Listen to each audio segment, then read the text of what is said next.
Have you ever stood in a completely silent forest and felt something? It's not just a quiet, it's a feeling, a deep-seated awareness of the world around you. For our ancient ancestors, this wasn't just a feeling. It was the key to survival. Today, we read journeying back in time to explore the incredible world of sound as our ancestors experienced it. A world where listening wasn't passive, it was an active, life or death skill. Imagine a world without smartphones, without the constant hum of traffic, without even written language. The soundtrack of your life is the whisper of the wind, the crackle of a twig, the distant call of an unknown creature. This was the reality for early humans. Their ears were their most advanced warning system, their primary tool for understanding the environment. Every sound was a piece of data. Was that rustling in the bushes a harmless rabbit or a stalking predator? Was that distant rumble thunder or a stampede of migrating herds a potential source of food? The ability to distinguish between these sounds, to interpret their meaning instantly, was the difference between a full belly and becoming a meal yourself. Let's break down what they were listening for. First, predators. The soft padding of a large cat, the snap of a branch under a heavy foot, or the specific alarm call of a bird that signals a ground threat. Modern studies with hunter-gatherer groups, like the Sand People of the Kalahari, show an astonishing ability to identify animals just by the sounds they make. They don't just hear a bird, they hear a specific bird's warning, and they know what kind of danger it's screaming about. This isn't just knowledge. It's a library of survival sounds passed down through generations. Our ancestors would have had this same acoustic encyclopedia stored in their minds. Then there was the hunt for prey. Listening was just as crucial for hunting as it was for avoiding being hunted. A successful hunt required silence and an acute awareness of the prey sounds. The subtle sound of an animal grazing, the way it moved through the underbrush. Even the sound of its breathing could give away its location, size, and condition. Hunters had to become masters of their own sound, moving with ghost-like quiet, coordinating with their companions through nonverbal cues or subtle, practiced calls that mimicked the sounds of the forest. It was a symphony of stealth, where one wrong step, one loud crunch of a leaf, could mean going hungry. But it wasn't all about danger and food. Sound was also the primary tool for navigation and understanding the environment. The sound of running water meant a source for drinking, a place to find fish, and a potential landmark. The way wind sounded as it moved through different types of trees could help orient you in a dense forest. Changes in the acoustic environment could signal shifts in weather, the particular hush that falls before a storm, or the distant groan of a glacier. In a world without maps, the soundscape was the map.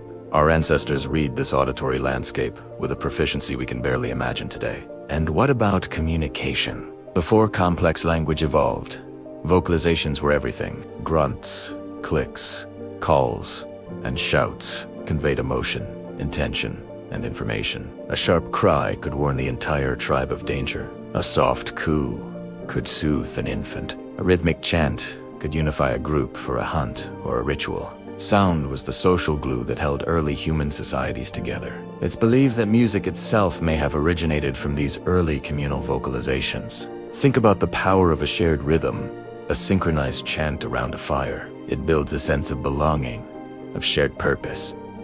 It coordinates action and reinforces social bonds. The first drummers, using logs or stretched animal skins, weren't just making noise. They were communicating across distances, celebrating successes, and mourning losses. They were weaving the very fabric of their culture with sound. This deep connection to the acoustic world also shaped our biology. The structure of the human ear is a masterpiece of evolution, perfectly tuned to the frequencies of human speech, but also incredibly adept at picking up the subtle, low-frequency sounds of a predator's approach, or the high-frequency snaps and rustles of the forest. Our brains developed sophisticated neural pathways to process this auditory information rapidly, to make split-second decisions based on what we heard. This is our evolutionary inheritance. That jump you give when you hear a sudden loud noise, that's not just you being startled. It's a millions of years old survival reflex kicking in. A legacy from an ancestor who jumped away from a predator just in time. Even our spirituality was shaped by sound. In the deep, dark caves where some of the earliest human art is found, acoustics played a fascinating role. Researchers have discovered that the most resonant parts of a cave, the spots where a clap or a chant would echo powerfully, are often where the most significant paintings are located. It's theorized that these early humans were seeking out places of acoustic power. Perhaps they believed these echoes were the voices of spirits, or that the reverberations helped induce a trance-like state for rituals. Imagine standing in the flickering torchlight, your voice booming and echoing around you in the belly of the earth. It would have been a profound, mystical experience, connecting you to a world beyond the visible. So, what happened? Why have most of us lost this incredible skill? The simple answer is that our environment changed. The invention of agriculture led to settled life. Villages grew into cities. The sounds of nature were gradually replaced by the sounds of civilization, the chatter of marketplaces, the clang of blacksmiths, and eventually, the roar of industry and technology. Our soundscape became denser, louder, and more chaotic. We started to filter sound out, rather than tune into it. We invented writing, which lessened our reliance on oral traditions and memory. And in the modern age, we have headphones to block out the world and curated playlists to control what we hear. We've become masters of our own auditory bubble. But in the process, we've muffled the whispers of the world our ancestors knew so intimately. But that connection isn't completely gone. It's dormant, waiting to be reawakened. Have you ever tried going on a sound walk? It's simple. Just go outside to a park or a trail, and for 10 minutes, just listen. Don't label the sounds. Don't analyze them.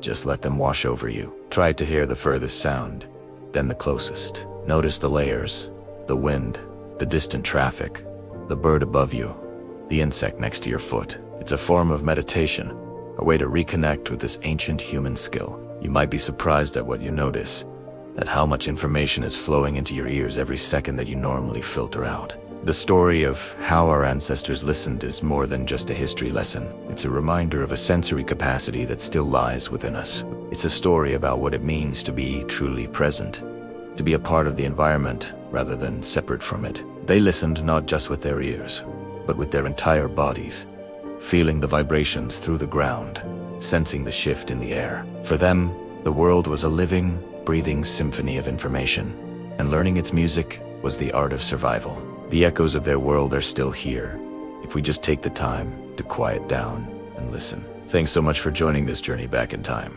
If you found this fascinating, hit that like button and subscribe for more explorations into our incredible human story. What sounds from nature do you find most powerful? Let me know in the comments below. Until next time, stay curious.